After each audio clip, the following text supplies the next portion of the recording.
Monsieur Olaf Scholz, le chancelier allemand, aux côtés de Monsieur Biden, le président des États-Unis d'Amérique, déclare que l'OTAN ne doit pas devenir belligérant dans le conflit russo-occidental.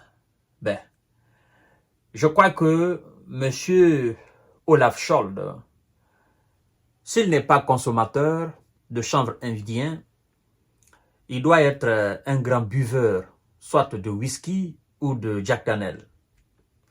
Ou soit il prend quelque chose de plus fort que tout ce que je viens de citer là.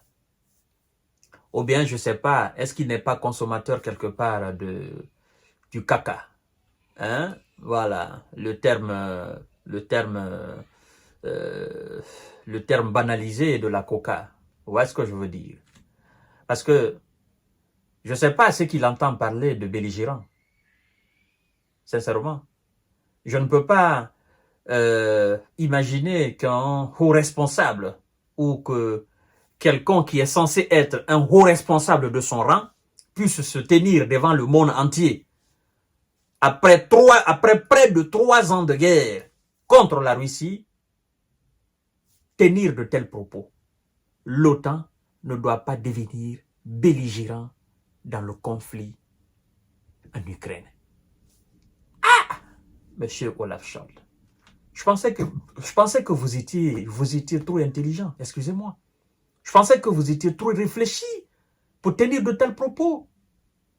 En fait, vous savez, après la destruction de Nord Stream 2, qui devait, dans les conditions normales, ravitailler l'Allemagne, mais aussi qui devait mettre l'Europe occidentale dans une aisance, mais franchement indescriptible. Parce que, sincèrement, c'était un projet gigantesque qui devait renforcer encore les liens entre la Russie et le bloc européen, c'est-à-dire l'Union européenne. Ce projet était un projet qui devait beaucoup apporter, non seulement à la Russie, mais aussi aux pays européens. Ça devait apaiser la souffrance des pays d'Europe occidentale dans ce projet-là, quoi. Vous voyez, le gaz et puis le pétrole. Voilà. Aujourd'hui, tous ces produits-là devraient devenir moins chers. Et le ravitaillement, sincèrement, ça devait vraiment solidifier, du moins consolider les relations entre la Russie et l'Union européenne. Je crois que M. Olaf Scholz est en train de se rendre compte de ses erreurs ou des erreurs de ses prédécesseurs. Olaf Scholz a dit, qu'est-ce que nous avons été bêtes, au bon sang de Dieu. Pourquoi nous avons gâché toute cette chance-là? On a été tellement obnubilés par les États-Unis, on a voulu tellement faire plaisir aux États-Unis que là maintenant, tout devient clair devant nous. C'est nous qui perdons dans toute cette situation-là. Nous sommes en train de perdre. Nous avons dépensé combien de milliards? Après la destruction de Nord Stream, nous avons dépensé combien de milliards d'euros pour aider l'Ukraine? Nous avons envoyé des chars. Nous avons envoyé même des soldats. Nous avons formé. Nous sommes en train de former des pilotes. Et nous donnons une aide financière. Mais qu'est-ce que nous sommes maudits dans cette situation? Qu'est-ce que nous sommes bêtes? Mais qu'est-ce que nous gagnons là-dedans? Si ce n'est pas de la désolation pour le peuple allemand, si ce n'est pas de la trahison du peuple allemand, si ce n'est pas du gâchis même, cet argent, c'est l'Allemand lambda qui travaille, qui se lève le matin très tôt pour aller travailler dans la fraîcheur, dans le froid glacial, pour que l'argent entre dans la caisse de l'État. Et nous prenons ça, nous allons brûler sur le terrain en Ukraine. On est devenus fous. Et donc, il faut maintenant arrêter tout ça. On en a marre, on est fatigué. Et pendant ce temps, les Américains sont en train de se gaver le ventre de nos billets. Ils nous excitent à acheter des F-35, des armements américains. Ils ont des bases un peu partout ici en Allemagne. Mais qu'est-ce que nous sommes pris? Qu'est-ce que nous sommes pris jusqu'à la clavicule? Pourquoi nous sommes devenus aussi des esclaves des États-Unis d'Amérique? Monsieur Olaf Scholz, il est dans le regret. Et c'est pourquoi, aux côtés de M. Biden, il dit que l'OTAN ne doit pas devenir belligérant dans la guerre en Ukraine. Aux côtés du président des États-Unis, M. Joe Biden, le chancelier allemand, a tenté de tenir une position d'équilibre au sujet du positionnement de l'OTAN dans le conflit entre l'Ukraine et la Russie. Alors, conflit entre l'Ukraine et la Russie. Ça sonne... Est-ce que pour vous, ça sonne très bien dans les oreilles? En tout cas, moi, ça ne sonne pas bien dans les oreilles. Conflit entre la Russie et l'Ukraine. Non. Conflit entre l'Occident et la Russie sur le territoire ukrainien. Voilà. Là, ça sonne très bien. Et même le tout petit parmi nous, il peut accepter, il peut avaler. Mais entre la Russie et l'Ukraine, non. Il se dit, mais vous vous foutez de notre gueule, de notre intelligence. S'il estime qu'il faut continuer de soutenir l'Ukraine de toutes leurs forces, le chancelier social-démocrate estime que l'Alliance Atlantique ne doit pas devenir un belligérant de la guerre, afin d'éviter que cette dernière ne se transforme en une catastrophe encore plus grave.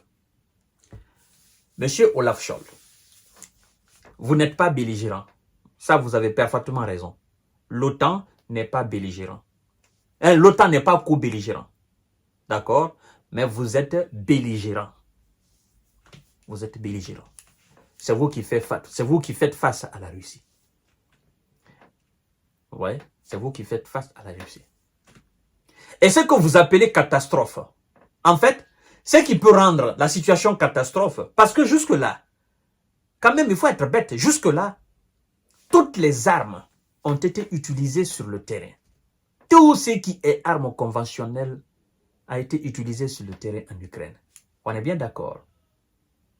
Il y a des armes qui ont été utilisées, il y a des armes non conventionnelles même qui ont été utilisées sur le terrain.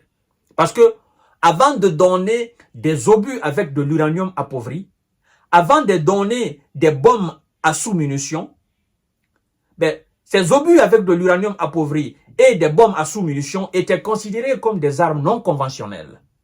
Mais tout a été utilisé sur le terrain. Donc, qu'est-ce qui nous a amené à l'utilisation de ces armes-là? Qu'est-ce qui a amené les États-Unis à envoyer, qu'est-ce qui a amené la Grande-Bretagne à envoyer des obus avec de l'uranium appauvri? C'est parce que ce qui est conventionnel et qui était dans leurs différents stocks est fini. Donc, ils n'en ont plus.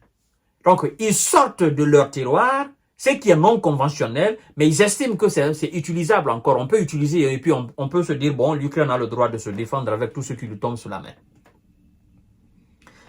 Monsieur Olaf Scholz, laissez-moi vous dire que ce qui n'a pas encore été utilisé, ce sont les missiles nucléaires tactiques, les missiles nucléaires stratégiques. Parce que les missiles de longue portée ont été utilisés. La Russie a intercepté bon nombre de missiles ATACMS américains sur le terrain.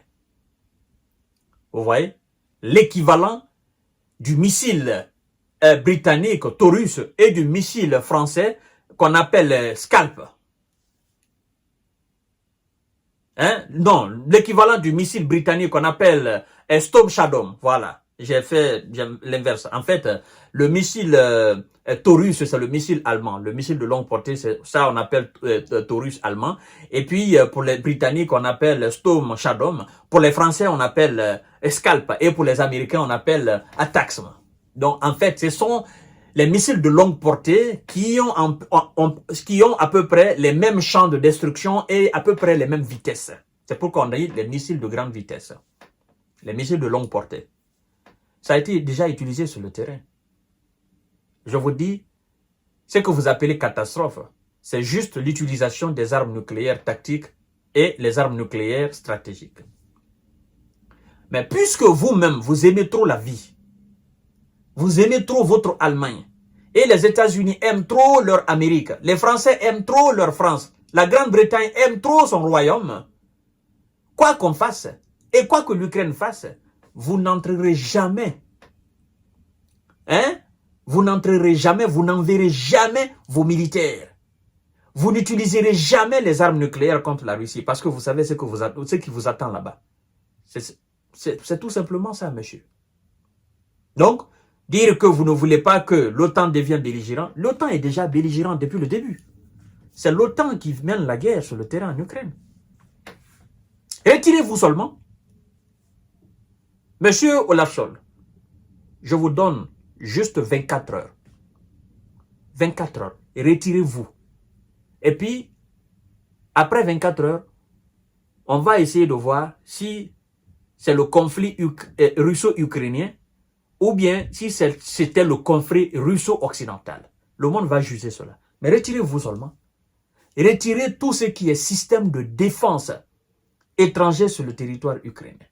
Et retirez tout ce qui est chars étrangers sur le terrain. Et retirez tout ce qui est soldats, tout ce qui est légion internationale, tout ce qui est instructeurs étrangers sur le terrain. Et retirez tout ce qui est logistique. Et retirez et cessez de fournir les armes à l'Ukraine. Juste, je vous donne 24 heures et vous allez voir que le conflit va finir. Ça va terminer. Parce que pendant que vous vous retirez, pendant ce temps, M. Zelensky va automatiquement appeler Poutine pour lui dire « Ça va mon vieux, c'est fini, c'est terminé ». Mais en tant que vous êtes là, vous êtes belligérant, c'est vous qui faites la guerre sur le terrain. C'est ça la réalité. Alors, arrêtez de jouer aux mots. Je crois que vous êtes tellement perturbé que vous ne savez plus quoi dire. Ça ne passe pas, d'accord? Dites autre chose. Je vous donne rendez-vous tout à l'heure, mesdames et messieurs.